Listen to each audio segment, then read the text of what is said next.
Hello there and welcome to another edition of the Double Digit Hockey Show. I am your host, John Easthope, and I thank you for joining me on the show today. Very special guest joining me. This is one of I've been looking forward to for a while, trying to make some time to get him on the show. One of my favorite guys from back in his Western Hockey League days and his tour with the Lethbridge Hurricanes. Currently, hopefully I have this correct, he's with the South Carolina Stingrays of the ECHL, under contract as well with the Hershey Bears. Macoy Erkamps joins me. How are you, Macoy? I'm doing well, Johnny. Good to see you. Oh, good. Yeah, Thanks it's really good to see you. It's really hard not to do my whole yelling the Erkies thing that we used to do at the rink when we were seeing you come on the ice there. So we'll keep it a little bit more professional on the show today. So first off, just coming off a bit of a rehab stint for yourself. We were talking off air that's going very well. Is your time in South Carolina just purely for the injury? I mean, when I did have my exit meeting, they're kind of pointing towards that, but they got a lot of D-men up in Hershey right now. So, yeah, I'm just happy to be playing right now and getting some ice. Perfect. That leads right into my next question. It's been a weird, a year and almost a year and a half for the hockey world now. How is it playing in a pandemic type world for you? It's crazy. It's absolutely wild. The testing that goes on. All the protocols that we had, I'm ready for it to be over. Yeah, you hit it right on the head there. I'm ready for it to be over too, because I haven't been to the rink since last February when they canceled the Hurricane season. So it's been a while for myself as well. So I'm really happy that there's actually hockey to actually participate in. Let's start right at the beginning here. We're gonna go all the way right back to when I first met you back in your days of the Lethbridge Hurricanes. There were some fun times. There were some not fun times. Your favorite memory as being part of the Lethbridge Hurricanes? My favorite memory as a Lethbridge Hurricane, probably, making it as a 16-year-old, to be honest. I came in, had a really good camp and, found a spot in the lineup right away. Got treated awesome. We also had a young group of guys. So, guys like Watson, stuff like that. Like, I still talk to him all the time. I think just being that first year when I was 16, there's so many good memories from the start. But making it out of camp was huge for me.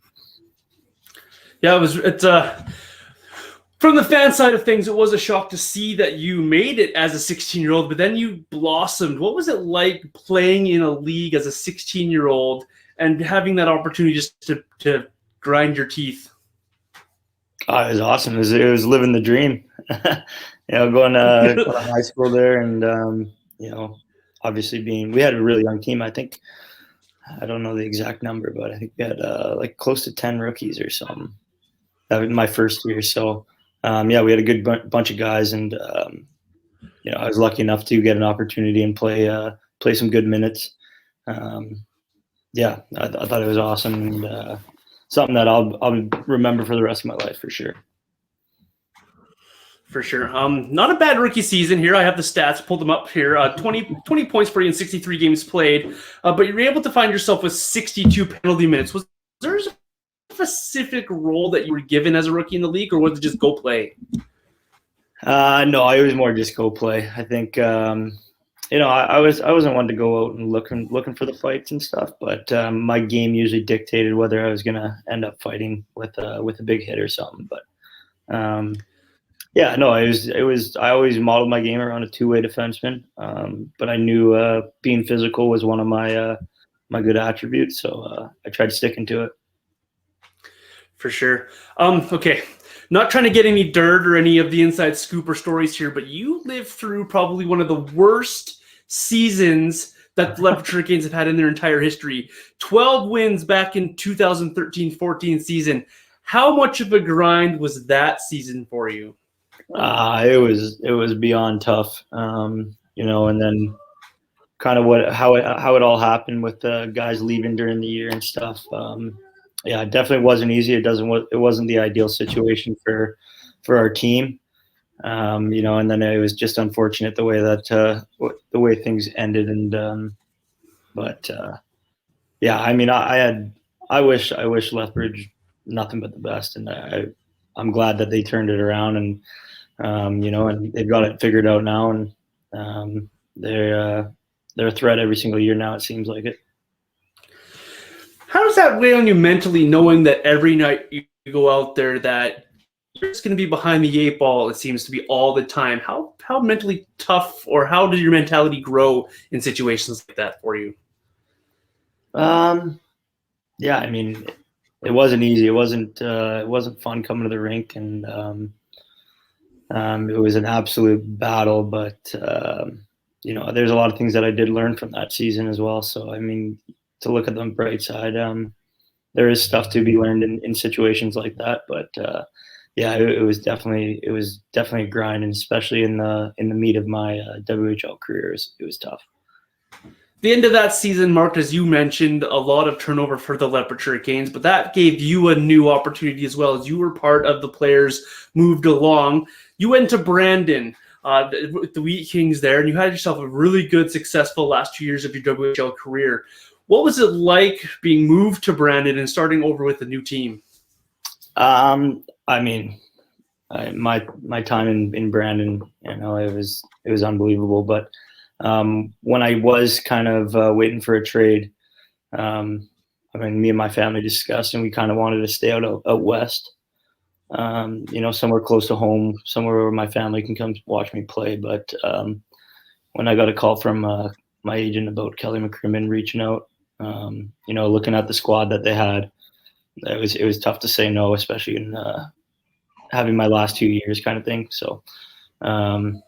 Yeah, I have so many good memories. I mean, hockey's always fun when you're winning. So I think that says a lot. For sure. And a guy that knows a lot about winning are the McCrimmons. What was it like to play for Mr. McCrimmon or Coach McCrimmon there for you? It was awesome. He's a great leader. He was a great coach, great GM. Learned a lot from him, the way he carried himself. Yeah, I have a lot of respect for him, and he knows the game in and out. And I still talk to him every once in a while. But what he's done with Vegas is exactly kind of what he did with Brandon as well. Any surprise that he's having the success he is with the Vegas Golden Knights? No, not at all. I feel like that was a great, what a brilliant. No kidding. What a great, brilliant mind that he has and the way he thinks the game. I think one of the better moves he did was make you captain in your final season. What was that like, being a captain on what we were calling a stacked Brandon team? Yeah, I mean, it was awesome. I mean, throughout the lineup, it was we had star players, but it made my job a lot easier. I mean, I had a lot of guys that were assistants and not even wearing letters, but they were leaders and stuff. So it made my job a lot easier. But yeah, it was definitely an honorable thing, and I felt, to be named captain of a WHL championship team is a huge accomplishment for me.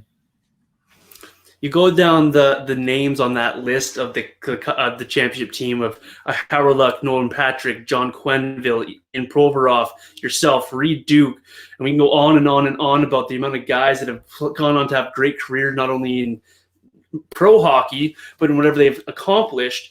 And you were captain of that group. That's got to be something very special. What was it like to win a championship with these guys and these names? Oh, it's unbelievable. Watching them every single night, it was pretty easy for a stay-at-home D-man or a puck-moving defenseman to get points when you're passing to a forward group like that. And then also having Provia as my partner, I mean, it made the game a lot of fun, that's for sure. How easy was it, or how easy did Provorov make the game for you personally? Oh, it was just give the puck to Provia kind of thing. Yeah, I thought it was I love Provia as a guy. I thought we got along real well. So I thought we worked well together as a partner. But yeah, if I could find him open, I'd be dishing the puck to him for sure. He's made it seem pretty seamless into the NHL as well, and how he's blossomed into an incredible defenseman. One of your teammates from both that team and now still teammates with Provorov is Nolan Patrick. He had the tough year last year and slowly finding his way this year. What can you tell us about Nolan Patrick and the kind of guy that he is, and why you think he's having the success he is? I think last year was obviously a tough year for him. I think any head injury and not really knowing the source of it is always tough. But he's made a great comeback this year, and just to see him playing right now is huge. I think he's got a bright future ahead of him. He's one of the best players that I've ever seen play the game. It's good to see him back on the ice for sure. Yeah, absolutely. It might take him a little bit longer to kind of live up to what he's expected to be, but there's no doubt in my mind that he'll get there. So you go from the high of winning a WHL championship, and then you go to the Memorial Cup. Now, despite the results, what was that experience like for you? It is a crazy experience. I mean, playing against some of those guys, like that London team was crazy good. It wasn't obviously the outcome that we wanted. We had some banged up bodies, but I mean, that Red Deer, that whole tournament was just like top notch, top to bottom.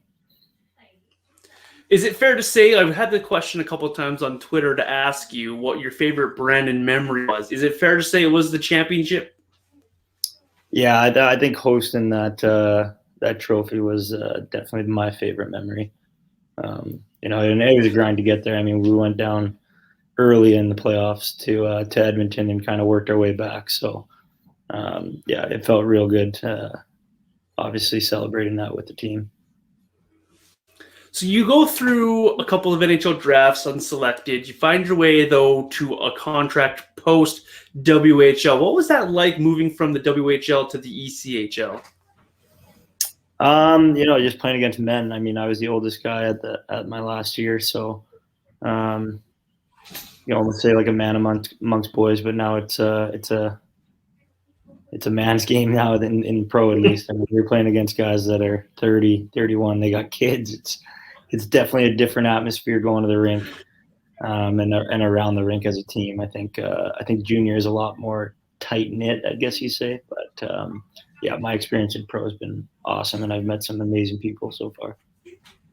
Your first year of pro, you did manage to find yourself in the American Hockey League. You got 11 games in with the Senators. Then in Binghamton. Can't even say the name. Getting a couple of points there. What's the difference between playing in the ECHL and the AHL for you? I think the biggest thing is structure-wise. The East Coast is a little more, gung-ho. Where, don't get me wrong, there's some great players down here that could easily be playing up, and they got the skill set. But I think the structure and system-wise and tight checking is the big difference, at least in the AHL compared to the East Coast. Now you moved with the Senators to the second year. They moved into the Belleville Senators. What was that like, changing cities in the AHL for you? Any difference to the WHL? Belleville it was a small city, so we didn't really know what to expect. But in my experience in Belleville, I had a great time. You make the most of it of any kind of situation that you're in. But playing in that against Toronto and Laval and all them, it was a pretty fun division. Awesome. And then you were able to play a little bit with the Brampton Beast, a team that's no longer around, unfortunately, in the ECHL. Maybe a bit of word about playing with the Brampton Beast and then your move to Wilkes-Barre Scranton with the Penguins. Yeah, my last year, my entry level, right out of camp, they were kind of they sent me down. They were just like, I wasn't really going to get a shot, which, it was fair enough, I guess. And I went down to Brampton, played there. It's 20 minutes outside of Toronto, so it's not a bad spot. And then, got the call that I was getting traded to Pittsburgh, and I was going to get an opportunity to play in the A. So, I didn't really kind of look back after that, and kind of made a name for myself a little bit more in Wilkes, and then ended up getting an AHL deal my next year. The difference in being traded in the HL obviously is bigger and different than being in the WHL. You have yourself, you're older, you're more mature. Was it easier to accept a trade at that level for you? Yeah, I mean, I was in a situation where I kind of needed a change of scenery, I think. And I mean, I think that first trade from Lethbridge to Brandon kind of made the situation a lot easier. I mean, nobody in the end, nobody really wants to be traded. You want to be in your on your team and having success there, obviously. But yeah, I mean, my experience getting traded made it a lot easier. Being traded from Lethbridge to Brandon and then having it in pro, but it was very similar. And I was lucky enough to get traded with guys on my team, so it wasn't too new of a scene. Okay, now by my research, and hopefully I have this right, another former Hurricane crossed paths with you just slightly in Wilkes-Barre in Jordy Bellerive. Not sure if you remember playing with him at all. What can you tell us about Jordy Bellerive in his first couple of games in the A there? No, I love Jordy. He's a character. Works his bag off. He's one of a kind. I think that he's gonna do a lot of good things for Pittsburgh. Yeah, we're big fans of Jordy here in the Lethbridge area. He was our captain here last year. Yeah, so we had to try and get that in there. I didn't know if you guys crossed paths, and I did some research, and he just caught him by a little bit there. So it's kind of cool to get that in there. Some other guys on that team that I wanted to ask you about is another former WHLer in Tristan Jarry, now cutting his teeth in the NHL. Are you surprised that Jarry's having success in Pittsburgh? No, I mean, I grew up with Jarry. I've known him since I was 10 years old, playing on the same spring teams and stuff. And yeah, it doesn't surprise me one bit. He's always been a stellar goalie and probably one of the best puck moving goalies I've ever seen. Makes a defenseman job a lot easier. He's had a bit of struggles this year, but I love watching Tristan Jarry play. I remember him with the Edmonton Oil Kings coming through, and it was almost guaranteed loss night for us when he came through because of the way he plays. Just tremendous goaltender. So this season continues for you under contract with Hershey, but you're playing with South Carolina. What's the rest of the season look like for you? I mean, hopefully have some success down here. Get called back up would be ideal, but I'm just happy to be playing and getting some games in. And then being in Charleston here is it's a pretty nice city, so I mean I can't be complaining too much. Getting some golf in, enjoying the nice weather. Well, yeah, you're enjoying golf, and we just got snow squalls yesterday, so a little bit jealous there. A little different.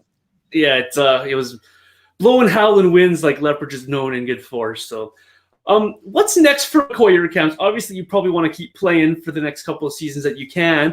Is the NHL still a big goal for you, or do you set yourself up some new goals? I mean, yeah, obviously the NHL is definitely the end goal. I think my window's kind of dwindling the more and more I get a little older. But yeah, ultimately, I think everyone wants to be at the best level. But yeah, I'd consider going to play over in Europe. I'm ready to just kind of be a tumbleweed and go where the wind blows me, kind of thing. But I'm doing my firefighting course to kind of have that in my back pocket this season. So doing a little side stuff. Excellent. That opens a whole new window for me of questions. What made you take the firefighting course? Is it just a personal interest for you, or is it just I think firefighting always. Yeah, it's always been an interest for me. And then through our PHPA, they kind of set you up with a course. So, yeah, I've just been picking away at that the last year. And then heading to Toronto this summer to do the 1 month practicum. Nice. So that's good luck with that. Hopefully that turns out well for you. I have a nephew who did something very similar, so that's pretty cool. That's very, very cool. Awesome. Outside of hockey and outside of firefighting, what else has been keeping you busy during all of this COVID pandemic funness? I mean, I picked up the guitar, started learning that, and then lots of golf. And then I was actually I was in Winnipeg this summer. So as soon as hunting season started, I was out hunting, which was kind of nice because I haven't been able to do that in a long time. Just running through the hockey season. So yeah, I was out in Winnipeg doing that a lot. Yeah, I've managed to keep myself pretty busy. Well, that's good. That's absolutely good to hear. I'm not sure with your busy schedule how much of the NHL you've been able to catch, but I wanted to ask some questions. If anything has caught your eye so far in this interesting NHL season so far. Yeah. Has anything caught my eye? I mean, I'm shocked about Buffalo. I was honestly looking at their team, thinking that they're going to have a real good squad this year. But yeah, I think I mean, I always try and tune into McDavid just to watch him go up and down the ice, and then Draisaitl as well. I always try and pick guys that I've maybe played against or played with. I watch a lot of Philly games with Provy and Patty. Mm-hmm. Yeah, that's I try and watch hockey for the most part. I'm not sure how much of the Flyers you've watched, but what's your take on why the Flyers are struggling at this point of time in their schedule? It's hard to pinpoint anything. I mean, I think they got up and down the lineup. I think they have a good team. I think maybe their goaltending has been a little shaky at times, but I mean, I think if they clean that up, I mean, Carter Hart's going to be a good starter. So I think I think just the goaltending has just been inconsistent for the most part, but I think they'll be able to turn it around for sure. Let's talk about your club's parent club, the Washington Capitals, a little bit there. They signed Char in the offseason. Unfortunately, Henrik Lundqvist wasn't able to play for them. But they still find themselves at the top. They're just right there with Tampa Bay fighting for the top of the NHL. Why are the Capitals having the success they are having this year so far? I think with that core group, it's kind of hard not to have success. Obviously, with Ovechkin up there leading the charge. But I think teams like that, like once you have that success, it's kind of embedded in them, and they find ways to win. That's what good teams do. All Canadian division. I'm not sure how much games they show in South Carolina from Canada, but have you had a chance to view some of these games up here? I haven't. I'm not gonna lie, not too many games in the Canadian division. I try and tune in and watch Toronto every once in a while. And then obviously the Battle of Alberta, which has been pretty fun to watch. But no, not too many times. I've usually been just almost watching Philly as much as I can. We need to get CBC down to South Carolina there and get you some more of these Northern Division games for you. Just a little bit of nostalgia for me to wrap up the show here. My son still has that signed puck that you sent him, and he's very grateful for that. Junior hockey was always a special thing for a lot of players and something that they always hold on to. Have you ever thought about, or are you in the process of giving back maybe to the junior markets that you were part of? I haven't been in talks, but I mean, it's definitely something that I would consider and would love to do. I mean, junior hockey gave me a lot, so I mean, giving back feels like the right thing to do. So I mean, if there's an opportunity, I would definitely look into doing something. But as of right now, I'm just kind of living life and playing it year by year kind of thing. So we'll see where it goes. But I mean, there's definitely going to be somewhere down the line where I'll be looking to give back for sure. That sounds awesome. I appreciate your time today, McCoy. I'm going to let you go so Coach doesn't get mad at you or me. And I really appreciate you joining me on the show. I appreciate catching up with you. We'll have to definitely do this again. Absolutely. Thanks, Johnny. Really good seeing you, McCoy. Thank you so much. Yep. You too. Have a good day. Yeah, you too.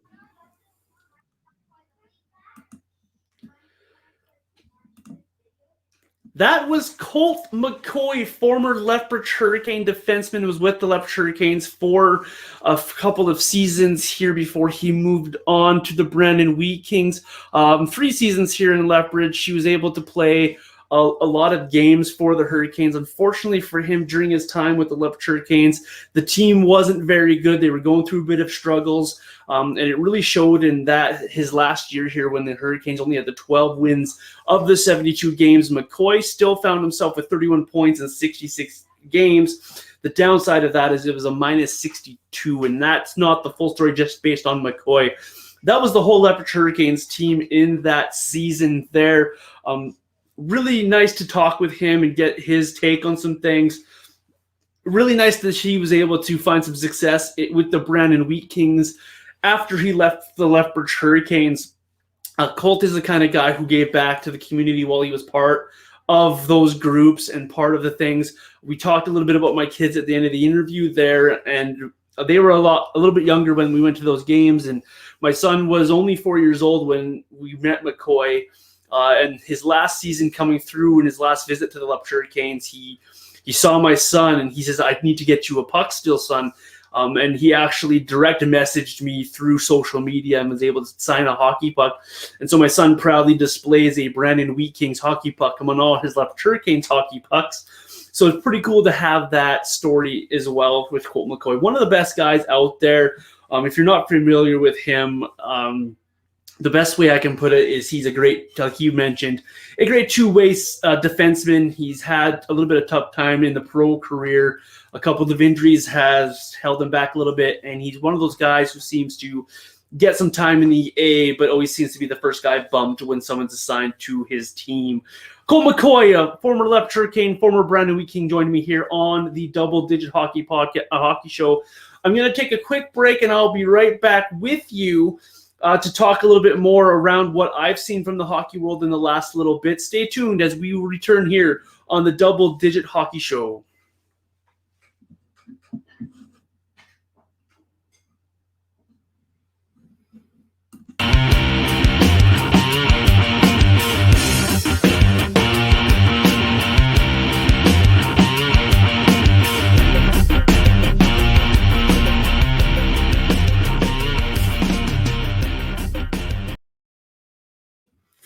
And welcome back to the Double Digit Hockey Show. I am your host, John Easthope. If you missed the first segment of the show, definitely go back and find us on the YouTube channel. Colt McCoy, former Lethbridge Hurricane, former Brandon Wheat King, currently a member of the South Carolina Stingrays, who is an affiliate of the Hershey Bears. Colt McCoy, a big friend of mine. I've really enjoyed chatting with him. So go ahead and check that out if you have missed that chat.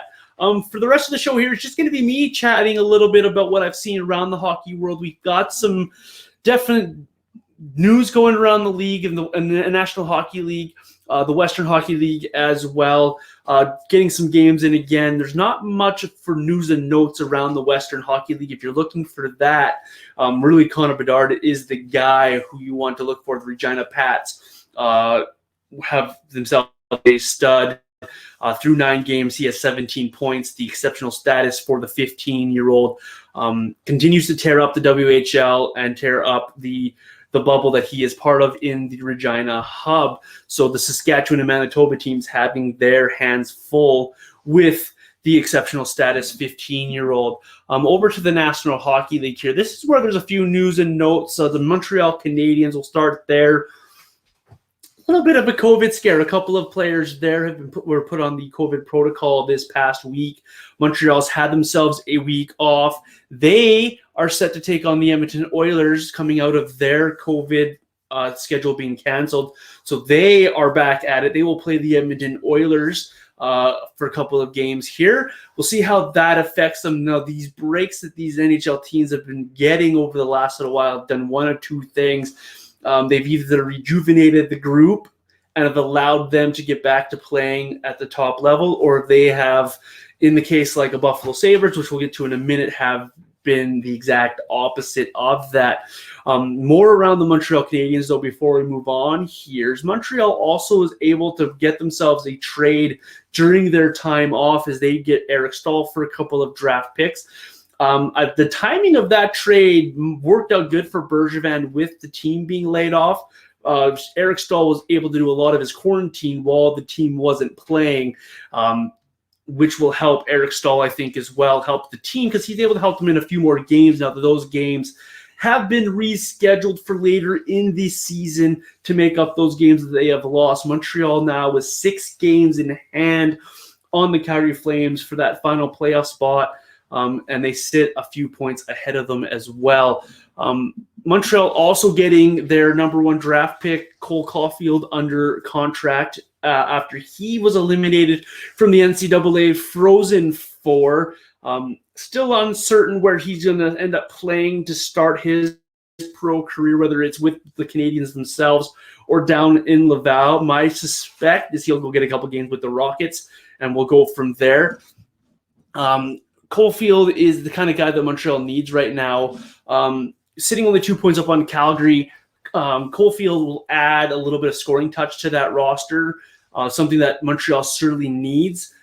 It's hard to say that he'll be the impact coming in as a rookie right away here, but an opportunity for him will probably be presented for him sooner rather than later. I do think the trading for Eric Staal was a very good move for the Montreal Canadiens. It allows them to add some more depth to their roster as they continue to roll forward. Philip Deneau has struggled a little bit for Montreal, and with the rookie guys, young kids in Kotkaniemi and Suzuki struggling a little bit themselves as well, that allows the depth to be moved around a little bit, maybe put guys back where they can play a little bit better. The team also needing a little bit more probably from Gallagher and from Josh Anderson as they come back from their time off. So it'll be very interesting to see how they play against the Edmonton Oilers. By the time this airs, the game would have already happened. So I'm going to jump ahead here and double check to make sure I've got the facts for you as they play the Oilers on the Tuesday night, and they will play the Ottawa Senators on the Thursday night, April the 1st. So really lots of opportunity for the Montreal Canadiens to solidify themselves in the next couple of days here. They will have a chance to expand their 2-point lead on Calgary if they can get some victories here, as well as put some distance between them and some other teams. So Montreal in a good spot here. Let's see what the COVID policies, how that affected the Montreal Canadiens one way or another. Another team being affected, it came down earlier on Tuesday that the Gaudette of the Vancouver Canucks, he's been placed in the COVID protocol, precautionary for Vancouver, probably have some more tests to go. They are scheduled to play Wednesday night versus the Calgary Flames. We'll see if that game goes ahead or if that's affected by the COVID. Vancouver finds themselves in an interesting position in the division as well. They sit with 37 games played, the same as the Flames, so the 6 games behind Montreal with the same amount of points as the Flames. They have the same amount of wins as the Flames and the same amount of losses and overtime losses as the Flames. Identical records going head-to-head on the Wednesday night, so this would be the day. This show's airing the day after that game happened, but Vancouver had an opportunity here to match and maybe make their season a little bit more respectable as they pull in the teams ahead of them a little bit here. It's been a struggle for the Vancouver Canucks. Looks like they're just going to play out the season. We'll see what they do closer to the trade deadline. We're going to talk about the trade deadline next week on the show, trying to line up a guest for that closer to that date of April the 12th for the trade deadline. Speaking of the Flames coming off a disappointing loss to the Winnipeg Jets on Monday, they want that game against Vancouver. The panic button's been pressed in the province of Alberta in Flames territory anyways. The Flames seem to find themselves struggling a lot from the goaltender out, unable to produce the goals. A lot of good games, they are not getting more than a goal, and that's a little bit concerning. Now, is that a team struggle or is that individual struggle? I think it's a bit of both from what I've been able to see and what I've been able to view. The one thing that is noticeable as the boost from the coaching change is over. This team now is in a position where they need to find themselves to be successful. They need to find a little bit more consistency in their game, and they haven't been able to do that. The other Alberta team, Edmonton, is on a little bit of a roll here. They were able to exercise some demons in defeating the Toronto Maple Leafs earlier in the week.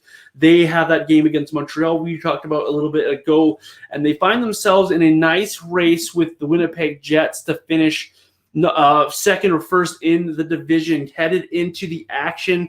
It is a 1-point lead for Toronto at the top over Winnipeg, and Winnipeg has a 1-point lead over top of the Oilers for second in the division. Those 3 teams running away with the top as they battle for who's going to be first, second, and third. It's going to be a great race to watch down the stretch here. in the North Division. It's not the only division that finds themselves in a really good race. We have a good race going in the Central Division.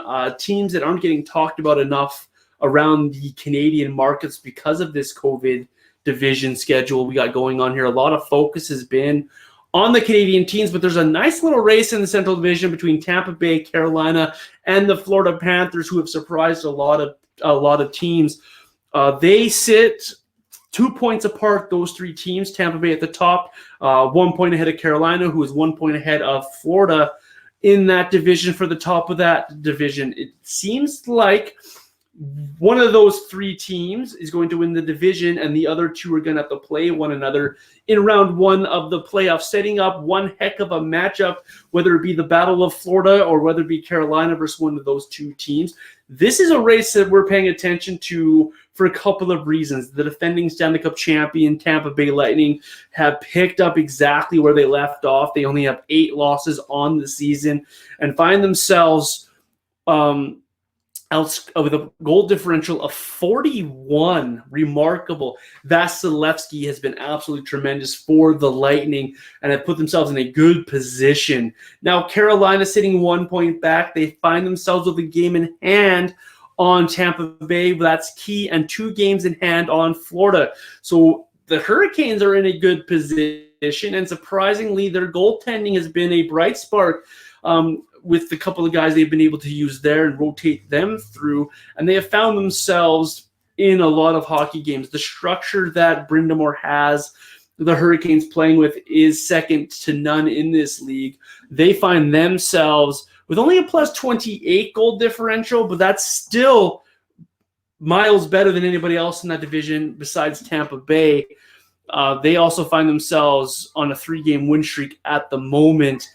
So they're in a good position. The Florida Panthers were leading that division for a while there. They fell off a little bit, a couple of losses. But that's not this big story coming out of Florida right now. The injury to Aaron Ekblad has put a serious damper on the roster for the Panthers, has put a damper on what their season was. Ekblad was having, for me, a Norris caliber season before it was ended by that accident. Unfortunately, ending his season after undergoing some surgery. So Florida will have to make do without their top defenseman. They recalled Anton Strawman from their taxi squad, a far cry from what Ekblad is able to do for the Panthers. So it'd be interesting to see how that rolls out for the Panthers. The Panthers also getting good goaltending from Bobrovsky now, so they have both guys going, which is going to keep them in the race with guys like Huberdeau and Barkov scoring up front. The Panthers are in a good spot, but headed to the trade deadline, all eyes now are on, do they bring in a defenseman to help them in their fight for the playoff race? A lot of people were looking at the Nashville Predators as a team that was looking to sell, but they now find themselves in that 4th playoff spot in that division, the final playoff spot, tied with Chicago and a couple of points up on the Columbus Blue Jackets. So that maybe changes the mantra of them selling like it was a couple of weeks ago. So that's very interesting to see how that situation will play out, and that might allow for a bit of a different landscape going into the trade deadline. We're going to go talk a little bit about the East Division here now, and there's a couple of teams that are doing really well for themselves as of late, and a couple of teams at the other end of the spectrum. Let's start with the good. We talked with Colt Mccoy Macoy Erkamps in the last segment about the Washington Capitals, the parent club to where he's playing right now, and the success that is having there. And he mentioned the core and how good that core continues to play year after year, and how good Ovechkin has been. The resurgence a little bit of the goaltending of Samsonov now that he's back from his COVID scare. He seemed to have struggled a little bit, but he's back and he's playing very well for the Washington Capitals. They now have a couple of goaltenders going for them, and they now lead that division a couple of points over top of the Islanders and the Penguins. The Pittsburgh Penguins have found themselves a little bit of a resurgence here as well. They were win one, lose one for a while there, but they have rattled off 4 straight wins to put themselves in that division conversation. The downside for Pittsburgh is Washington has 2 games in hand on them, so if they take care of their business, they'll be able to keep Pittsburgh in the rearview mirror. But it seems to be a resurgence from a lot of guys. Chris Letang looks really good on the back end. Crosby and Malkin continue to work up front, and Jake Gensel is a player that continues to not be talked about enough around the National Hockey League. At the other end of the spectrum, we find 2 teams struggling, one struggling really bad, and one just seems to be going through a rough stretch, but a rough stretch that has put their playoff story in jeopardy. The Philadelphia Flyers came flying out of the gates. People picked them to win the division. There's people I knew that picked them to win the Stanley Cup or be in the Cup final. I had them going on a decent Cup run or playoff run myself, but they have found themselves unable to get saves. Brian Elliott struggling a little bit. Carter Hart, who's a healthy scratch for a couple of games now, he's definitely struggled. That defensive group for the Philadelphia Flyers overall has seemed to be a little bit more leaky than they were early in the season, and they're just not able to score the goals that they were earlier as well in the season. No real big answer is why the Flyers are struggling or how to get out of this. This is one of those situations where a team has just fallen a little bit flat and are unable to pull themselves out of it before it becomes a big issue. It's now a big issue. They find themselves down now. They find themselves in that 5th spot. They are only 1 point behind the Bruins for the final playoff spot in that division, but the Bruins have 3 games in hand. The Flyers, meanwhile, were able to get a couple of victories over the next team we're going to talk about, the Lonely Sabres, to end a bit of a slide here for the Flyers. We'll see if they can correct what's going on for them. But you look down the standings, you look in last place in the league, you see a streak of 18 losses in a row. The Buffalo Sabres, no Jack Eichel. The team is struggling. They finally get Lunas Ulmark back, who has their only 6 wins on the season, but he's unable to stop the bleeding. The Buffalo Sabres are hurting in a worst way. Dylan Cousins went down in their last game with an injury scare. We'll see how that works for them. They're not getting much production out of Skinner or Taylor Hall. Their back end seems to just be a sieve, leaking chances. Dahlin seems to be lost at times. And Ristolainen, who was on a great tear before their COVID scare, seems to be back to his struggling self. So this is an instance where we saw the COVID protocol early in the season catch up to the Buffalo Sabres after they played the New Jersey Devils, who were in COVID protocol, and they haven't been the same since. They've struggled mightily since they had multiple players go down, coach go down. They've made a coaching change now. That hasn't made a difference at all.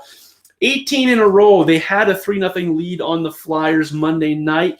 Lost the game in overtime. So there is a deep hole for the Sabres. And it sounds like it might be a fire sale at the trade deadline and the offseason. General manager Kevin Adams has a big job in front of him for the Buffalo Sabres and how to fix that. What do you do with Taylor Hall? What do you do with Jack Eichel with the trade rumors? What do you do on the back end? Ristolainen, Dahlin, and others, Montour. What do you do in goal? Do you go out and try to find another goaltender, or do you try to rescue what you have with the guys you have there? The Buffalo Sabres are on hard times for sure. One more team to get to before I'm going to wrap up the show here as I do a kind of a fire around the league type of scenario here.